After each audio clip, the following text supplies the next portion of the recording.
Albert Einstein का कहना था कि हर बच्चा जीनियस होता है, बस उसे उसके फील्ड में मौका मिलना चाहिए।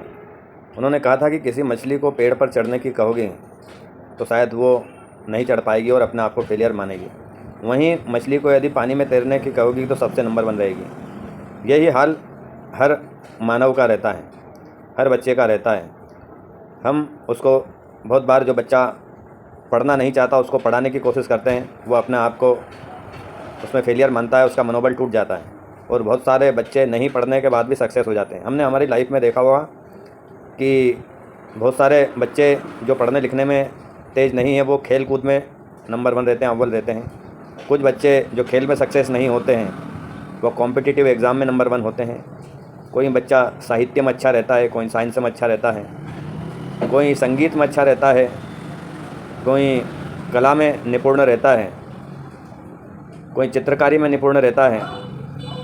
हर बच्चे की अपनी अपनी फील्ड रहती है। सही बात यह है कि हमें उसकी परख को देखना चाहिए, उसकी रुचि को देखना चाहिए। जहाँ जिसको अवसर मिलता है वहाँ वो सक्सेस हो जाता है। हमें उसकी काबिलियत, उसकी रुचि पर खोजना चाहिए, न कि हमारे बताए हुए दबाव पर। सक्सेस किसी एक फील्ड में मायने नहीं रखती, सक्सेस के अलग अलग मायने रहते हैं। हमने हर क्षेत्र में महानता देखी है, हर क्षेत्र में प्रसिद्धि देखी है।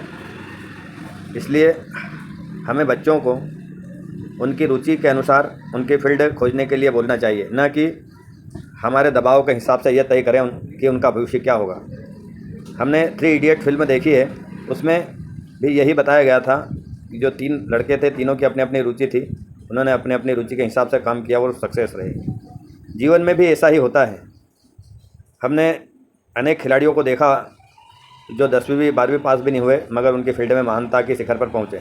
हमने फिल्मी जगत में देखा बहुत सारे अभिनेता अभिनेत्री जो 10वीं 12वीं पास नहीं हुए मगर अपने अभिनय के क्षेत्र में अव्वल नंबर रहे। हमने बहुत सारे बिजनेसमैन की कहानी सुनी है, लगभग वो 12वीं पास भी नहीं हुए मगर अपने अपने क्षेत्र में वो महानता के शिखर पर पहुँचे हैं। हर पढ़ने वाला बच्चा